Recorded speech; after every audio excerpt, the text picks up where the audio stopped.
Namaskar Mandali. Today we are going to learn about very important prepositions. Those are by and with. Prepositions काय आहेत? Prepositions कोणत्या अर्थाने वापरले जातात आणि इंग्लिश मध्ये त्याची प्लेस काय आहे ते आपण बघणार आहोत. What are the prepositions? Prepositions are words that shows the relationship of one word in sentence to another word. Prepositions हे एका वर्डचं दुसऱ्या वर्डशी, एका शब्दाचं दुसऱ्या शब्दाशी रिलेशन काय आहे ते दाखवत असतं. तर प्रिपोजिशन काय आहेत इंग्लिश मध्ये? तर ते पार्ट ऑफ स्पीच आहेत. पार्ट ऑफ स्पीच म्हणजे काय? तर पार्ट ऑफ स्पीच आपल्या इंग्लिश मध्ये 8 आहेत. त्यात एक प्रिपोजिशन आहे. प्रिपोजिशन हे on, at, in, with, by आहेत. तर noun, pronoun, prepositions, adjectives, adverb, verb, conjunction, interjections हे आपले 8 पार्ट ऑफ स्पीच आहेत आणि त्याला मराठीत म्हणतात शब्दांच्या जाती आणि प्रिपोजिशनला मराठीत म्हणतात शब्दयोगी अव्यय. ते फार महत्वाचे आहेत. 5th पासून तर 12th पर्यंत कॉम्पिटिटिव्ह एक्झाम असो की काही असो, पुढे कॉम्पिटिटिव्ह एक्झाम मध्ये सुद्धा प्रिपोजिशनची प्रॉपर प्लेस आपल्याला विचारलेली असते आणि आपल्याला प्रॉपर प्लेसवर ते यूज करायला सांगितलेले असतात. असल्या प्रकारचे क्वेश्चन असतात आणि स्पोकन इंग्लिश मध्ये सुद्धा फार महत्वाचे आहेत. आणि विथ आणि बाय मध्ये बऱ्याच जणांचं कन्फ्युजन आहे, ते आज आपण दूर करणार आहोत. तर पहिले आपण बघूया बाय कुठे वापरला जातो, कोणत्या अर्थाने वापरला जातो वाक्यात. तर कर्त्याद्वारे क्रिया होत असेल तेव्हा म्हणजेच पॅसिव्ह व्हॉइस. आता पॅसिव्ह व्हॉइसच कोणाला माहित नसेल तर म्हणून आपण कर्त्याद्वारे क्रिया होत आहे म्हणजेच काय? कुत्र्याकडनं केक खाल्ल्या गेला, हे पॅसिव्ह व्हॉइसचे वाक्य आहे. त्याद्वारे आपण बायचा उपयोग करत असतो आणि ते आपण वाक्यांद्वारे बघणारच आहोत. तर बघा, टाइम पर्यंत, 6 वाजेपर्यंत मी तिथे पोहोचेल, 6 वाजेपर्यंत मी अभ्यास करेन, 6 वाजेपर्यंत म्हणजे टाइम पर्यंत, शुक्रवार पर्यंत, 2 वर्षापर्यंत, तेव्हा आपण बायचा उपयोग करत असतो. त्यानंतर लोकेशन, माझ्या जवळ, नदीच्या जवळ, नदीच्या किनाऱ्याजवळ, आपण म्हणतो ना की तो नदीच्या किनाऱ्याजवळ राहतो किंवा तो नदीच्या किनाऱ्यावर राहतो, तो नदीच्या कडेला राहतो किंवा त्यावेळेस आपण बाय वापरत असतो. तेही आपण वाक्यांद्वारे बघणारच आहोत. त्यानंतर ट्रॅव्हल, ने, द्वारे, म्हणजे मी बसने आली, मी कारने आली, मी ट्रेनने आली, म्हणजे ते ट्रॅव्हलिंग जे आपलं साधन आहे ते जेव्हा आपण यूज करतो तेव्हा आपल्याला बाय वापरावा लागतो. म्हणजे आपण कोणत्या साधनाने आलेलो आहे, कोणत्या साधनाने गेलो किंवा कोणत्या साधनाचा उपयोग आपण केला ट्रॅव्हलिंग मध्ये, कोणत्या वाहनाचा उपयोग केला, त्यावेळेस आपण बाय वापरत असतो. तर चला या सर्वांचे आपण डिटेल मध्ये वाक्य बघणार आहोत अंडरस्टँडिंग साठी. कर्त्याकडनं किंवा कर्त्याद्वारे क्रिया होत असेल तेव्हा बाय कसा वापरला जातो ते आपण बघूया. कुत्र्याकडून केक खाल्ला गेला, हे पॅसिव्ह व्हॉइस आहे, पॅसिव्ह व्हॉइस सेंटेन्स आहे. तर ते कसं करायचं? तर द केक 1 नंबरला येणार.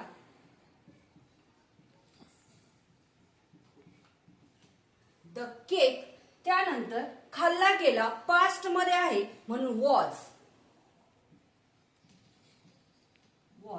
आणि क्रिया झालेली आहे त्याचं तिसरं रूप eat, ate, eaten, eaten, eaten. By dog, कर्ता, कर्ताच्या आधी बाय वापरायचा आहे.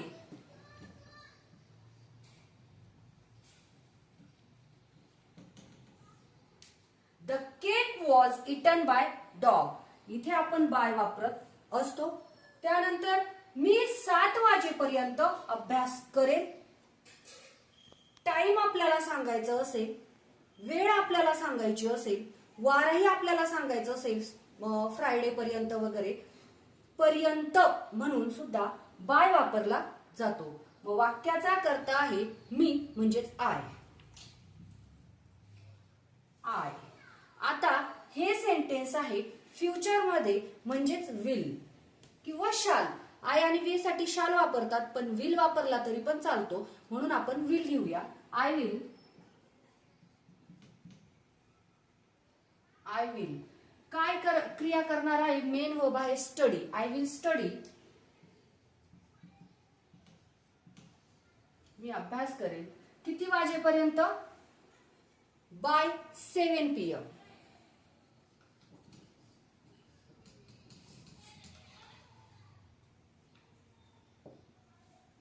I will study by 7 PM. म्हणजेच मी 7 वाजेपर्यंत अभ्यास करेन. ती बसने गेली. इथे ट्रॅव्हल आहे. ट्रॅव्हलिंग, ट्रान्सपोर्टेशन जे असतं त्याच्यासाठी कसं वापरला जातो ते बघूया. ती ट्रॅव्हल कशाने करणार आहे? ती बसने गेली, ती फ्लाईटने गेली. म्हणजे कशाने गेली, कशाने आली आणि कशाद्वारे तिथे पोहोचली हे जर सांगायचं असेल त्यावेळेस आपल्याला बाय वापरावा लागतो. तर बघूया, ती बसने गेली. वाक्याचा कर्ता आहे शी. शी. जाण्याची क्रिया झालेली आहे. इथे सिंपल पास्ट आहे. पास्ट मध्ये सेंटेन्स आहे गेली, म्हणजे शी वेंट. आणि कशाने गेली? बाय बस. बाय बस. नाउनच्या आधी बाय कसा वापरायचा? म्हणजेच by car, by email, by message. आपण जेव्हा म्हणतो त्यावेळेस बाय वापरला जातो. म्हणजे मी मेसेजने तुला सेंड करते किंवा मी मेसेजने तुला देते. बाय टेक्स्टने मी तुला पाठवते, ईमेलने मी तुला पाठवते. त्यावेळेस बाय कसा वापरला जातो? मी ईमेलद्वारे त्याला पाठवेल, ईमेलद्वारे किंवा ईमेलने. तर आय. आता पाठवेल म्हटल्यावर ते आहे फ्युचर टेन्स, म्हणजेच आय विल किंवा आय शाल. I will send. I will send by email.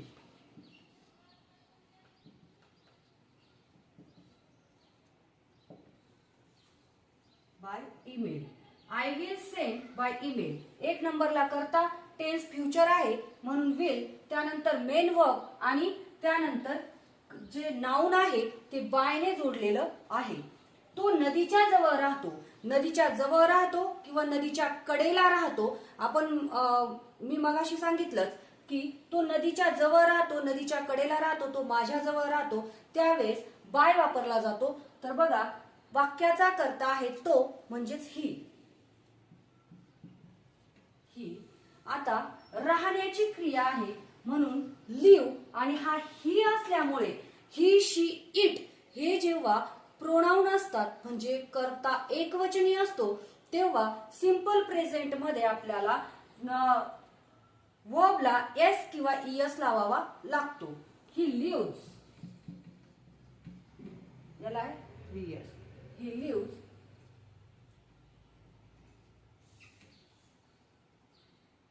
He lives by. He lives by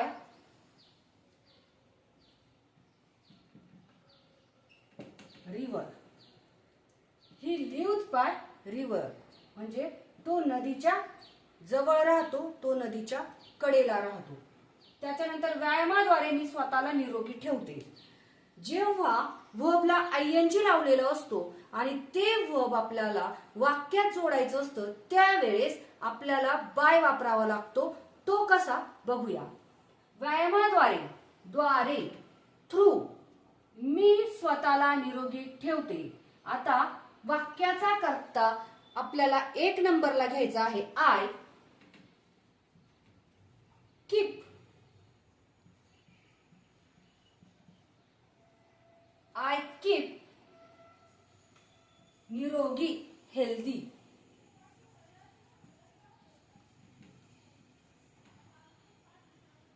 I keep healthy by exercising.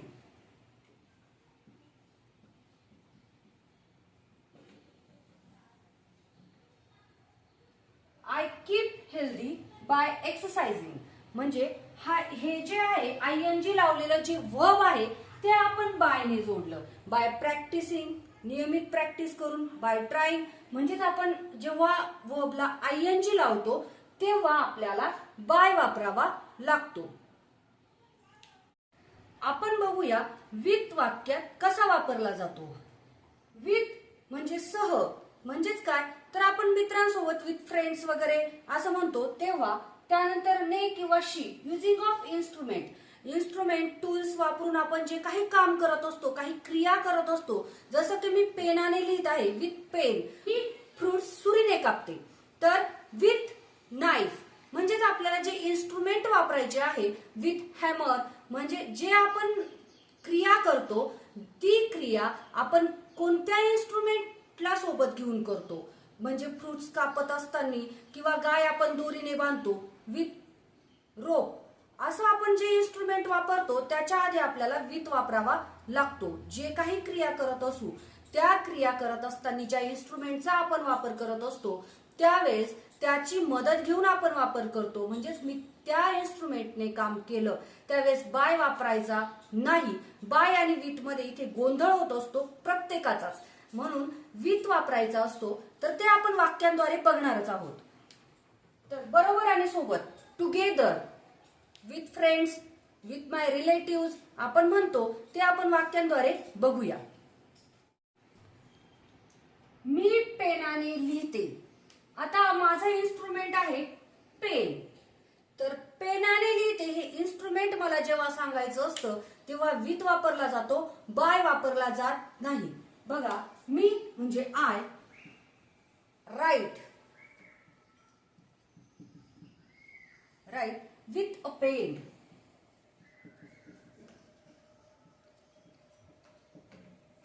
मी आई सोबत गेली, सोबत टुगेदरनेस, त्यावेळेस आपल्याला विथ वापरावा लागतो आय. गेली सिंपल पास्ट आहे I went. I went with mother.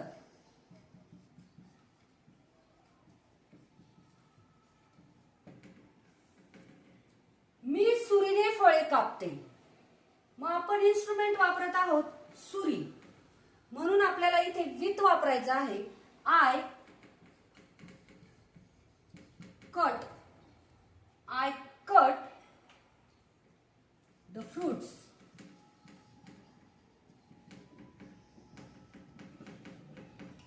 With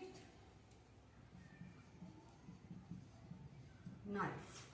I cut मी करता, त्यानंतर मेन वर्ब आणि काय कापते आणि त्याच्यानंतर कशाच्या साह्याने कापते किंवा काय वापरून कापत असते किंवा कोणत्या इन्स्ट्रुमेंटच्या मदतीने मी कापत असते ते दिलेलं आहे.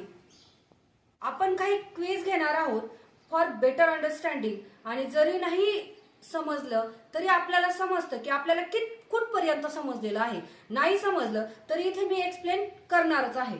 तर बघा, the farmer tied the cow dash dash a row. म्हणजे फार्मरने, शेतकऱ्याने गाय बांधली. आता इथे इन्स्ट्रुमेंट वापरलेलं आहे. जेव्हा आपण इन्स्ट्रुमेंट वापरतो, टूल्स वापरतो काही क्रियांसाठी, त्यावेळेस आपल्याला वापरावा लागतो विथ. म्हणजे तिथे येणार आहे with. The farmer tied the cow with a rope. Wings of fire written dash dash APJ Abdul Kalam. आता बघा, जेव्हा कर्त्याद्वारे क्रिया होते, इथे पॅसिव्ह व्हॉइस आहे, परंतु कर्त्याद्वारे जर क्रिया होत असेल, पॅसिव्ह व्हॉइस कोणाला माहित असेल किंवा नसेल, परंतु जेव्हा कर्त्याद्वारे क्रिया होत असते त्यावेळेस इथे बाय वापरला जाणार आहे. म्हणजे wings of fire written by APJ Abdul Kalam. I learn this dash dash practising. आता इथे वर्बला आहे आयएनजी. मग इथे काय येणार आहे, वर्बला आयएनजी जेव्हा असतं त्यावेळेस वर्बच्या आधी बाय वापरला जातो. I learn this by practising.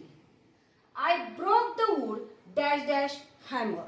म्हणजे जे लाकूड तोडण्याचं किंवा लाकूड तोडण्याचं जे काम केलेलं आहे कशाद्वारे केलेला आहे, कशाच्या साह्याने केलेला आहे, कोणतं इन्स्ट्रुमेंट इथे वापरलेलं आहे, तर hammer.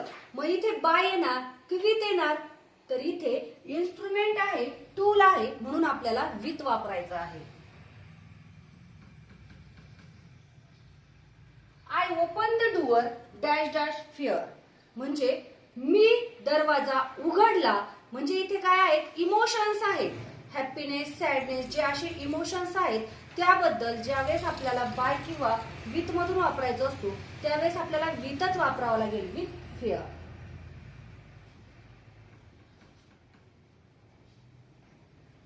I open the door with fear. By आणि विथ विषयी सर्व डाऊट्स क्लिअर झाले असतील अशी मी अपेक्षा करते. आणि व्हिडिओ आवडला असेल तर व्हिडिओला लाईक करा, शेअर करा आणि चॅनलला अजूनही सबस्क्राईब केलं नसेल तर नक्की सबस्क्राईब करा.